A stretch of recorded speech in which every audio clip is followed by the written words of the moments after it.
Il y a presque 300 milliards d'euros qui dorment sur nos comptes épargne et je me pose une question, c'est est-ce que l'épargne, c'est encore vraiment la solution pour notre épargne ? Et ouais.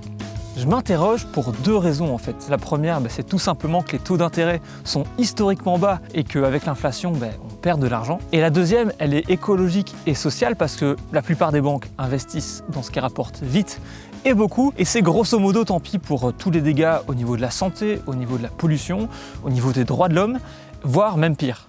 Alors évidemment, parlons des solutions. Il y a tout d'abord les banques éthiques, il y a ensuite les fonds de placement durables, à condition de bien se renseigner, et puis il y a l'investissement solidaire, qui permet d'investir directement dans des entreprises qu'on aimerait voir grandir et auxquelles on croit. Ce qui veut donc dire qu'on peut investir dans l'économie réelle, tout ça sans passer par une banque. On va explorer ça. En effet, il est possible d'investir sans passer par les banques. On peut investir directement dans des entreprises d'économie sociale qui ont une plus-value sociétale, que ce soit via des actions, donc des parts de coopératives, ou des obligations. Si vous achetez une part de coopérative, vous devenez associé de l'entreprise. Vous avez alors généralement le droit de voter lors des assemblées générales. Si c'est prévu, vous pouvez aussi être rémunéré sous forme de dividendes. Dans l'autre cas, en achetant des obligations d'ASBL ou de coopérative, vous prêtez plus simplement de l'argent à l'entreprise. Pas de droit de vote cette fois-ci, mais la structure s'engage contractuellement à vous rembourser avec des intérêts. Ici, on est vraiment dans l'économie réelle.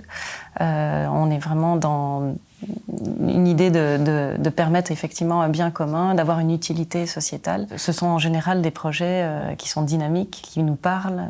Voilà, ce sont des projets dans lequel il fait bon investir et on a envie que le monde change et qu'il y ait une belle transition.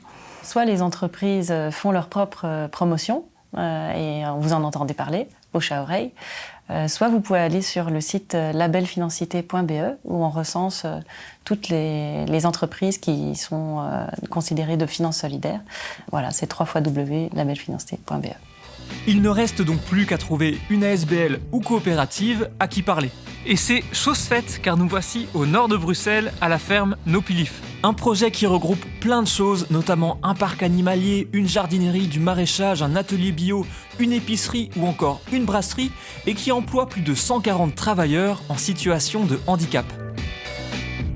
Alors on est dans la future éco-jardinerie de la ferme Nopilif, une éco-jardinerie qui est constituée de plusieurs serres qui sont construites par une entreprise extérieure et financées entre autres par l'appel à obligations qu'on a fait l'année passée en fin d'année.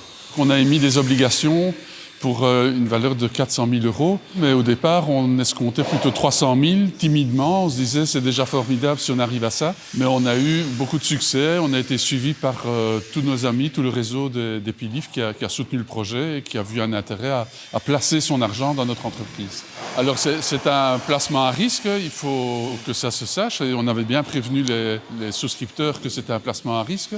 Ils pouvaient choisir une durée de 5 ou 10 ans avec un rendement, puisque de l'argent prêté vaut un rendement de 0,85% pour 5 ans et de 1,25% pour 10 ans. C'est plus que ce qu'on aurait sur un compte d'épargne. Et en plus, le vrai intérêt que rapportent ces obligations, c'est de permettre le développement d'une entreprise sociale, locale, qui investit sur le lieu et dans les personnes surtout. Donc c'était, je crois, ça la motivation profonde des gens qui ont investi dans les obligations. C'est leur serre, c'est leur éco-jardinerie et ça c'est hyper important. Voilà donc une nouvelle bonne pratique à partager et qui fait certainement partie des solutions à mettre en avant afin de relocaliser la finance et en faire vraiment un outil pour le bien commun.